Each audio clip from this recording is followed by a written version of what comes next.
At 3:11 a.m., I discovered a message on my husband's phone that didn't just break my heart, it rewrote the future of our family. I didn't scream, I didn't cry, I smiled and started planning. What I did next will make you question everything you believe about love, betrayal, and revenge. I lay in the darkness of our master bedroom in suburban Atlanta, every pore of my skin tuned to the stillness. The clock beside us stayed stubbornly lit, its digits hovering at 3:11 a.m. I could hear the faint hum of the ceiling fan and the soft hiss of the air conditioner fighting against the southern heat outside. In that moment, everything felt like it was holding its breath except for me. Maybe that was the real betrayal. Jake wasn't home. Again. For 6 years, the span of our marriage, I'd grown too familiar with that sentence. He was working, late, meeting a client, or traveling for business. I used to believe him. I wanted to, for us, for the family. We never managed to have 3 miscarriages had taken away more than just babies. They stole nights of sleep, conversations over dinner, looks of pride from his parents. I kept pretending I was okay because where else could I go? Tonight was different. A message notification vibrated on my phone, quiet yet deafening. I reached for it with trembling hands, like it held all the truths I'd been brushing off. The screen glowed brighter in the dark than I ever wanted to admit. I miss your skin against mine already. Can't wait until tomorrow when you tell her. Those words felt like a punch to the gut. I stared at the name Amanda, Jake's colleague, from the office. She had smiled at me at last year's Christmas party, asked polite questions about our future, complimented my dress. Everything about that smile suddenly felt like a lie, a calculated one. I sat up, my heart a drumbeat in my ears. The photo on the nightstand stared back at me and reproached my wedding day 6 years ago. There was Jake's confident grin in his tuxedo, and me, radiating hopeful innocence in a lace gown. We looked perfect. We looked happy, and we were blind. My mind raced as I scrolled. There were photos of dinners, hotel stays, even screenshots of messages filled with longing, laughter, promise, reservations at places I'd been too eager to suggest, but he'd been too busy to take me to. The betrayal was woven into every screenshot, every time. I wasn't the one who ended this marriage, but I was waking up to it. I swallowed the urge to scream, to break something, to lash out. Instead, I closed my eyes, pressed my hand against my lower belly, the empty space where I had desperately hoped for life one more time and felt only betrayal. It was cold, hollow, tangible, like glass shards under my skin. What does a woman do when her life unravels in silence at 3 a.m.? When the person who vowed forever is tearing it apart with every breath? I heard the front door, footsteps on hardwood, keys in the lock. My throat tightened. Jake walked in, his cologne followed him in, masking something else I didn't want to think about. He paused at the bedroom door, reached out a hand. "You awake?" he asked, in that familiar, practiced tone. I lay still, eyes closed, body frozen. I didn't respond. I didn't have to. He climbed into bed beside me, pulling the covers around us. His breathing was even, soft, as if nothing had changed. But I was already gone, drifting far from his side, to a place I hoped would one day feel like home again. The next few moments passed in suffocating silence. I stared at the ceiling, listening to the ticking clock and the steady rhythm of his breathing. They were both reminders. Time moves forward, and he wasn't the man I thought he was. In that minute, something shifted inside me. A quiet but fierce resolve took root. I would not be a victim of his choices. I would not be the woman who woke up beside a stranger pretending to be her husband tomorrow. I would begin, but first I needed to stay awake, to remember everything, to keep this memory alive. If you're hearing this now, if these words have touched a part of your heart that remembers betrayal too well, I want you to know you're not alone. And if you've ever felt the ache of broken trust, stay with me. I promise this story goes deeper, darker, and that's only the beginning. If you believe in stories of quiet strength, emotional reckoning, and a woman's journey back to herself, please subscribe to this channel. Every new story takes courage to tell, and your support fuels that courage and every video we bring next. Before we dive into what comes next, I want to ask you something. If you were in my shoes, a woman who wakes up at 3 a.m. to the realization that her husband has been living a lie, what would you do first? A. You begin gathering proof silently, planning your next move. B. You confront your spouse immediately, demanding answers in the moment. Type A or B in the comments below. Your very own story, what would you choose? Your voice matters. I'll be reading and responding, and together we'll see the story through to its end, because triumph isn't always loud. Sometimes, it's the quiet moments of courage that echo the longest. The morning after I discovered the truth, everything looked exactly the same but felt profoundly different. The sunlight that filtered through our bedroom blinds was still golden and warm. The scent of freshly brewed coffee wafted up the stairs like it did every other day. And the birds outside our Atlanta home chirped with the same clueless joy. But I was no longer the woman who belonged in that house. At least, not in the way Jake thought. I moved like a ghost through the kitchen, my fingers trembling as they clutched a mug of coffee I never sipped. My mind was no longer mine, it was a vault of questions, spiraling thoughts, and plans I hadn't yet formed but knew I would have to dot. Jake had kissed my forehead that morning. Like always, mumbling something about a client meeting in Buckhead, I said nothing, just nodded, feigning sleep as his car pulled out of the driveway. That was the moment I opened his laptop. I knew the password. He never changed it. It was still his old college football number, followed by Amanda's birthday. I remember thinking even that was a betrayal. I typed it in slowly, my breath catching with each character. It opened. My hands didn't shake because I was scared. They shook because I already knew what I would find. And still, the reality hit harder than I expected. There were dinner reservations. In his email, hotel bookings under false names. Love notes disguised as calendar invites. I scrolled through them methodically. Every confirmation, a small nail in the coffin of who I thought we were. But the part that truly broke me wasn't what I saw. It was what I didn't. There was no guilt, no hesitation. Just ease, like he had done this for years. Like he had perfected it. I spent hours gathering every piece. I forwarded copies to a secure cloud folder I created under a name only I would recognize. Each file had its own little scar. Restaurant receipts, ride-sharing records, photos from his phone synced to the cloud, including a shot of Amanda asleep on white hotel sheets with Jake's watch on the bedside table. I wanted to scream, but I didn't. I breathed. I told myself, no rash moves. No reaction until every card was in my hand. But life, as it tends to do, intervened in ways I couldn't have scripted. 2 days later, I was at the doctor's office. I had been feeling nauseous, not in a panicked way, just enough to question. At first, I thought it was stress. Then I remembered a night not long ago, a night I hadn't dared to think about since. Tyler, Jake's younger brother. I hadn't seen Tyler much in recent years. He lived in another city, kept his distance during family gatherings, always kind but never intrusive. But that night when the rain poured and Jake was away on business, Tyler had shown up. At my door, soaked and shivering, holding a folder of documents Jake had left at their father's office. He said Jake asked him to bring them over, that it was urgent. I almost didn't let him in, but I did. I gave him a towel. He sat at our kitchen island with a cup of tea, looking at me the way people look when they know you're breaking but don't know how to ask why. There was silence, except for the rain hitting the window panes and the occasional creak of the old house settling. Then he asked, simply, "Are you okay?" I looked at him and answered with the truth I hadn't shared with anyone. I told him everything. The miscarriages, the loneliness, the way Jake had been fading for months, if not years. Tyler didn't interrupt. He didn't offer false comfort or cliches. He just listened. And somehow, that was what broke me open. I don't remember how we moved closer. I don't remember when his hand found mine. What I remember is the way his touch didn't feel invasive. It felt like a lifeline. Like someone was pulling me out of a well I hadn't even realized I was drowning in. It happened once. Just once.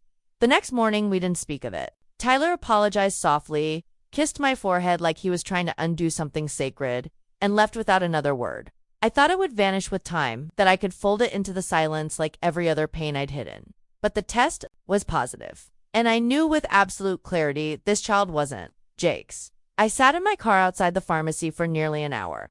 The test box clutched tightly in my hands. The world around me moved as normal cars honking, people walking dogs, a child skipping down the sidewalk, but inside my chest, everything had gone still. I went home, locked myself in the bathroom, and stared at the result until the color blurred from my vision. 2 lines, clear, darker than any I'd ever seen. No faint, hopeful shadow. No questionable ambiguity. 2 lines and a choice. I didn't cry. I didn't panic. I simply walked to the bedroom, sat down on the edge of the bed Jake and I once made love in and later made excuses in, and whispered to myself, not this time. This baby would not be another casualty of a broken marriage. This baby, my child, would not be raised in lies and pretense. I didn't know what my exact plan was yet, but I knew what it wouldn't be. I wouldn't pretend. I wouldn't shrink, and I definitely wouldn't let Jake control what came next. I needed more information. I needed protection. I called Mr. Reynolds, the family attorney Jake's parents had trusted for years. He had been the one to draft our prenup, a document Jake had casually dismissed as formality before the wedding. I remembered him as calm, matter-of-fact, old-fashioned. Double quotes, Emily. He said over the phone, "It's been a while. I need to speak with you in person. It's about the prenup." His voice shifted instantly. "Can you come to my office tomorrow morning?" I said yes. That night, I barely slept. My body was a battlefield of emotions, nausea, dread, certainty, and a strange flicker of peace. It was as if my soul had finally stopped begging for Jake to be someone he'd never be. At the law office, the air smelled of leather and dust, like pages of a book that hadn't been opened in years. Mr. Reynolds looked me in the eyes and asked gently, "What's going on?" I told him what I needed to know. "If Jake has broken the fidelity clause," I said, "what do I get?" He didn't hesitate. "Everything outlined under joint ownership. Your home, his share of the business, if it's marital property, any shared investments. If you can prove infidelity, those assets become yours." I nodded. Then I asked the question that had been clawing at my mind, "And if I'm pregnant, but not by him?" He blinked, leaned back, and studied me. "The prenup doesn't cover paternity, only financial fidelity. As long as there's no no intention to defraud him of money, it doesn't void your rights." Relief wasn't even the word for what I felt. Maybe clarity, maybe power. "I just want to be protected," I said. Mr. Reynolds placed a reassuring hand over mine. "You're doing the right thing." When I walked out of that office, the air felt different. Crisp, charged. Jake thought he had been playing a secret game. What he didn't know was I had just learned the rules, and I was already rewriting them. When Jake told me about the offer in London, he looked like a man who believed in second chances. He stood in our kitchen that evening, his coat still draped over one shoulder, a soft drizzle of Atlanta rain glistening on his sleeves. His eyes were brighter than they had been in months. "It's huge, Em. Regional Director, London headquarters. Full relocation package, even housing in Kensington." I blinked. He had already accepted in his mind, I could tell, and he wanted me to say yes before he lost his nerve. He kept going, the words spilling over like he'd rehearsed them. "It's a fresh start. For us, for everything we've been through." I knew what he meant by everything. He didn't say the words. He never did. His version of remorse had always been subtle, cloaked in gestures and vague promises, not confessions. But what Jake didn't realize was that I'd already stopped hoping for a fresh start. I had started planning an end still. I looked at him, smiled gently, and said, "Okay, let's do it." The truth is, I had no interest in saving our marriage. I wasn't going to London to rekindle anything. I was going because it gave me distance. From his family, from my past, from the judgment that clung to me like a second skin. More importantly, it gave me control. A new legal landscape, a new start, but on my terms, not his. Jake saw my agreement as forgiveness. I saw it as opportunity. Move was fast, corporate, handled everything, visas, flights, housing. We arrived in London on a misty Sunday morning in October. Jake's company placed us in a renovated townhouse in Kensington, the kind with vintage brickwork and flower boxes in the windows. To the world, we looked like a couple chasing dreams. To Jake, we were rebuilding. To me, we were unraveling, just quietly and in my favor. Jake adjusted quickly to his new job. He thrived in the polished halls of the London office, shaking hands, closing deals, leading teams. Every morning, he'd leave in a crisp, tailored suit, kiss my forehead, and say things like, "We've got this," or "It's a new chapter." Meanwhile, I worked in silence, while Jake played the part of the changed man. I opened joint accounts at British banks, citing the need to consolidate our funds overseas. I met with a solicitor he didn't know about and arranged for of the townhouse, including all furnishings and improvements. He signed whatever I put in front of him. "I trust you more than anyone," he'd say, and I would nod. Trust. The word had become meaningless. In public, we were picture perfect. He took me on walks through Hyde Park, posted photos of us laughing under autumn trees. He attended doctor appointments with practiced concern, placed a hand on my belly during ultrasounds. We decorated the nursery together, white and pale blue, with soft mobiles hanging from the ceiling. To any stranger, we were expectant parents, a couple reborn. But Jake didn't know what I knew. He didn't see the tracker I'd installed on his phone the month before we left Atlanta. He didn't check our shared email account anymore, which meant he never saw the copies of documents and photos I forwarded there. He had no idea how icily his lies continued to unfold even now. I wasn't surprised when the pattern returned. Late meetings, canceled dinners, client emergencies. It was as if his desire to cheat had merely adapted to a new time zone. The man hadn't changed. He had only relocated his impulses. One evening, as rain traced lines across our bay window, I sat on the couch alone. The clock read 9:47 p.m. Jake wasn't home. His phone, according to the tracker, was pinging from a luxury hotel near Tower Bridge. I felt nothing. Not pain. Not even anger, just clarity. A week later, I found the evidence I hadn't even asked for. A gift box tucked behind his files in the upstairs office. Inside was a bottle of perfume, expensive, floral, unfamiliar. Next to it, a small card handwritten in delicate cursive. For our first night together, can't wait. See, Claire. He had introduced her at a company party 2 weeks earlier. A new analyst from London. Young, impressive. I remembered the way she laughed too. Hard at his jokes and the way he brushed his hand against her back. Too long for it to be innocent. I took a photo of the note and the gift. Then carefully placed them back exactly where I found them. Then I kept moving. I contacted my London solicitor again and began the paperwork for securing partial ownership of Jake's new investment account under the premise of parental stability. I crafted everything slowly, methodically, always feeding him the right words, the right emotional cues. This will ensure the baby is protected if something ever happens to you, I told him. He signed without hesitation. I'm proud of you, he whispered one night, running his hand over my belly as we lay in bed. You've been so strong through all of this. I almost laughed. By the time my second trimester ended, nearly every asset Jake had established in London had my name attached to it: his car, the townhouse, 3 separate investment portfolios, and a life insurance policy he didn't even remember agreeing to. At night, I lay awake beside him, planning. He snored gently, unbothered, and I stared at the ceiling, counting the steps I had already taken. I was no longer afraid of what Jake might do next. He had already done the worst. Now, every lie he told, every meeting he missed, every receipt I uncovered was just another brick in the wall I was building, one that would shield my child and finally, set me free. When Jake left for a 3-day conference in Dublin, I didn't even need to check the tracker. I knew he wouldn't be spending his nights alone, but I did it anyway, just to update the folder. The emails between him and Claire weren't even password protected. He had grown lazy again, comfortable. He had stopped pretending, at least when he thought I wasn't looking. They spoke of weekends away, late-night drinks, and starting over. Just the two of us. The phrasing was too familiar. It made me wonder how many women had heard that line before me.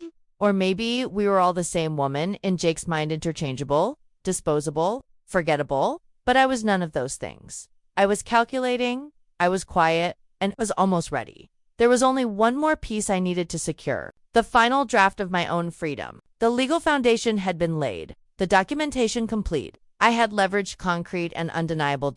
Jake believed we were preparing to welcome our baby together, building a family in a foreign land. But what I was really building was a fortress, brick by emotional brick. Until I was untouchable, he would never see it coming.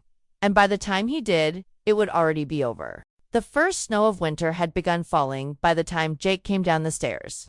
It was the kind of snow that softened everything it touched: the pavement outside, the rooftops, the streetlights beyond our bay window. London had gone quiet in the way only winter could bring. Inside our townhouse, the silence felt more profound, heavy, almost sacred. I was sitting in the living room, pretending to read a magazine I hadn't turned a page of in an hour. I didn't look up when I heard his footsteps. I waited for him to speak first. I thought you were asleep, he said, pulling on his coat. I folded the magazine slowly, keeping my hands steady. Couldn't sleep. He didn't reply right away.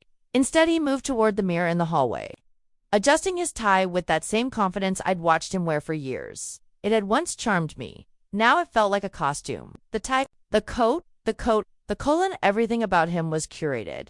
Where are you going? I asked quietly. He met my gaze in the mirror. A client. Some issue came up, I might be late. His voice was smooth, casual, too prepared. I stood slowly and walked over to the dining table. A single folder sat there, cream-colored, unassuming, but inside it was the entire truth: every screenshot, receipt, photo, every lie that had been spun into the fabric of our marriage. I picked it up, turned to him, and extended it like a gift. Take this with you. Jake frowned. What is it? Read it. He opened the folder. The expression on his face changed almost immediately.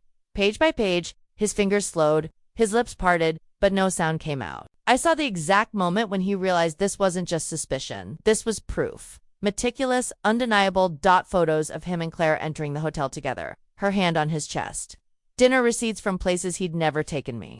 Messages they thought were private, filled with too much familiarity to misinterpret. And at the back, Megan's signed statement to a notarized confession from a woman once so eager to ruin a home. Jake sat down slowly, the weight of the truth dragging his body into the chair behind him. He kept flipping through pages as though he might find one that told a different story. He finally looked up. Emily. I waited. I didn't mean for it to go this far. I gave a soft, humorless laugh. You didn't mean for it to go this far, but you kept going anyway. Again and again. Did you ever stop? His silence was confirmation. He stood suddenly, the folder sliding off his lap and spilling onto the carpet. He bent to gather the papers, but I stopped him. No need. I said, you've already dropped everything. He swallowed hard, still crouched on the floor. What do you want from me? Nothing. I said, I'm done wanting things from someone who never gave them freely. His eyes searched mine. We can fix this. I'll change. I swear to God, I'll change. I took a deep breath. I don't want you to change for me anymore. It's too late for that. He took a step closer, desperation creeping into his voice. Please, Emily, don't let this destroy us. Yours, I said, the word bitter in my mouth. There hasn't been an us for a long time. Jake, you've known that. You just thought I wouldn't do anything about it. He shook his head, his eyes wide now. Don't do this. I'm begging you. I looked at him, then really looked at him. The man I had married 6 years ago felt like a memory now, one blurred by grief, disappointment, and deceit. I had loved him, and I had also grieved him while he was still alive beside me. There's something else you need to know, I said, each word deliberate. He stilled. I stepped back, not out of fear, but to give the words space. The baby, I'm carrying it, not yours. His face drained of color. He opened his mouth, closed it, opened it again. What did you just say? You heard me? His voice rose. You're lying. I'm not, I said calmly. And I'm done lying to myself. Or to anyone else. He looked around the room as if trying to find some anchor in the spinning reality. You cheated on me. One night, I said. A night when you were in another city with another woman. A night I thought I had completely shattered. His chest rose and fell rapidly. With who? I hesitated just a moment. Tyler. Jake, blinked my brother. Yes. He stumbled backward, hitting the edge of the wall. He ran a hand through his hair, trembling now. You're telling me you slept with my brother and got pregnant? And what you're? Just what? Going to leave me? I didn't respond to the question. I didn't need to. Before he could speak again, the front door opened. Tyler stood there, snow dusting his coat, his eyes dark with understanding. He looked at Jake, then at me, then back at his brother. Jake let out a bitter, broken laugh. Of course. Of course you're here. Tyler walked in slowly, but he didn't approach. He stood a few feet from us, hands in his coat pockets. I didn't come here to fight you, he said softly. I came to stand beside her. Jake's voice cracked. You had no right. Tyler's jaw tensed. And you had no right to destroy her. I stepped between them not out of fear, but to shield the man who had stood in the shadows and held space for me when no one else would. This isn't about who had more right, I said. It's about who stayed when everything fell apart. And it wasn't you, Jake. The silence in the room was deeper than the snow outside. Jake looked down at the spilled folder at his feet, then at me. I loved you, he whispered. You loved yourself more. I replied, there were no more words. After that, Jake didn't yell. He didn't cry. He simply bent down, gathered the folder in his hands, and walked out of the room. He didn't ask for forgiveness, and I didn't offer it. Later that night, I sat beside Tyler on the couch. The fire crackled, casting flickering light across the living room. I leaned into him, exhausted but relieved. I pressed a hand to my belly, where the baby fluttered gently. My daughter, my second chance. I thought I'd feel guilty, I told him. Tyler looked at me, his hand covering mine. Do you know, I said, I just feel ... done. He kissed my temple and said nothing. Outside, the snow continued. Falling inside, I felt still for the first time in years. Jake would leave London 3 days later. I wouldn't see him again. And for the first time, that absence didn't ache. It felt like peace. Everything I had built quietly, everything, I had suffered silently, had brought me here to this moment of absolute clarity. I wasn't ruined. I was free. The morning light in London crept softly through the curtains, painting our bedroom in pale gold. Exhausted but content, I lay in bed cradling our newborn daughter. Lila, she was peaceful, her tiny fists curled against my heart. Beside me, Tyler sat quietly, holding my hand. His presence was a calm reassurance in a world I had painstakingly reconstructed just days ago. Jake left our lives without protest. No dramatic scene, no last-minute pleas. He took with him a suitcase of broken promises and a heart too heavy to carry. I didn't beg him to stay. I didn't offer forgiveness. Instead, I focused on the one person who mattered most. This beautiful, resilient little soul sleeping in my arms. Lila was more than a child born from pain. She was my love, my awakening. Every scream she let out was a reminder of why I had fought so fiercely. Every grin, even half asleep, made me believe that freedom wasn't just an idea, it was tangible in her gaze. She had replaced every tear I shed with hope, every moment I doubted with purpose. The world outside continued its rhythm. Neighbors walking dogs, cars rumbling over cobblestone, Big Ben's distant chimes. But my world had shifted, led by soft nursery music, daylight peekaboo games, and midnight lullabies. I sang to her sleepy head. My heart no longer raced with fear. Instead, it thumped steadily with conviction and pride. I had survived the worst betrayal, and I had built a life where I didn't just exist, I thrived. Of course, the path here wasn't easy. Every legal meeting, every signature I coaxed out of Jake as we arranged co-ownership of the Kensington townhouse had been a step toward this moment. Every photo and hotel receipt held a purpose. There were nights when I lay awake wondering if I'd taken too much, if my fight had turned to bitterness. But as I looked at Lila's delicate fingers curled around my own, I realized this was never about revenge. It was always about protection. Tyler and I had tucked away the evidence securely. It was a slow-burning insurance policy against uncertainty. If Jake had reappeared, I would stand firm with the law and truth at my back. I had given him every possible chance to repair, and he had chosen a different path. And that allowed me to choose one too. I reflected on the shift within myself. From a woman desperate to prove worth to a mother who knew her value was inherent. Lila's first cry, the way she nestled into my neck, I understood now how heartbreak could build a foundation for something stronger. I wasn't defined by Jake's betrayals. I was defined by my survival, my courage, my ability to rise when every piece around me fell. Every day, I learned more about parenthood and about forgiveness. Not for Jake, but for me. In forgiveness, I found peace that didn't weaken me, but solidified my freedom. I realized how much hurt I'd carried, hurt that had dimmed my spark. Letting go meant I could light up again. We created new routines. Afternoon strolls through Hyde Park with Lila bundled against the crisp air. Brunches where I ordered what I truly wanted. Visits to the doctor where Tyler and I made plans for her future. We spoke in terms of we, not you and me. Our future was built around Lila's dreams and safety, not Jake's remnant influence. Family abroad noticed the change. My mother called first, hearing the light in my voice.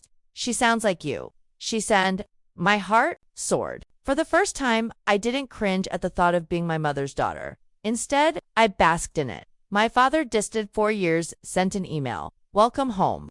At the words home, tears prickled my eyes. Because for the first time in a long time, I felt like every place I walked belonged to me again. This city, this child, this version of myself. Tyler and I didn't rush into labels or declarations. Ours was a partnership built on something raw and real. No expectations of grandeur, no rushed vows. Just two people who found love in the aftermath, grounded in truth, anchored by kindness. When I looked at him, I saw mutual respect, unwavering commitment, and the promise of a shared future. As the weeks passed, I watched Lila grow. Her smiles became more intentional, her sleeping longer, her presence filling rooms once used for strategies and legal papers. The nursery transformed from a place of planning to a place of lullabies. I decorated it with dreams we whispered to her at night. Kindness, resilience, curiosity. Then came the day I returned to work, taking on freelance writing projects from home. I wrote about strength not as cliches, but in truths. I shared the moments of tenderness, the tears that followed, and the lessons that reshaped me. I found that my words helped someone else feel less alone. Our story had dark chapters filled with betrayal and deception. But the chapter with Lila's first steps, first words, and first birthday cake, this was the chapter of redemption. Love, that didn't hurt, but healed. One crisp morning, London's skyline brushed the pink horizon as I stood by the window holding our daughter. Tyler beside me, coffee in hand, quiet and assured. I leaned into him as Lila reached up, her fingers resting on my cheek. In that moment, the weight of what I'd lost felt lighter than the promise of what I'd gained. Free from judgment, free from ghosts. Free to build a life of authenticity and joy. Because true freedom, I discovered, doesn't come from escaping it, comes from stepping into truth with courage. Not the world's version of perfection, but your own. With scars healed, but not hidden. With love chosen, not imposed. With a child to love, with peace claimed. I was no longer a wife. Hiding in silence, I was a mother, a woman, a voice unconditionally, belonging to herself. And when I whispered, "We are free," I wasn't just talking to Tyler or even to Lila. I was talking to every part of myself that had doubted this future was possible. And yes, every step here was worth it because it led me to this home. In the quiet aftermath of every storm, we're left not only with broken pieces, but also with the opportunity to rebuild.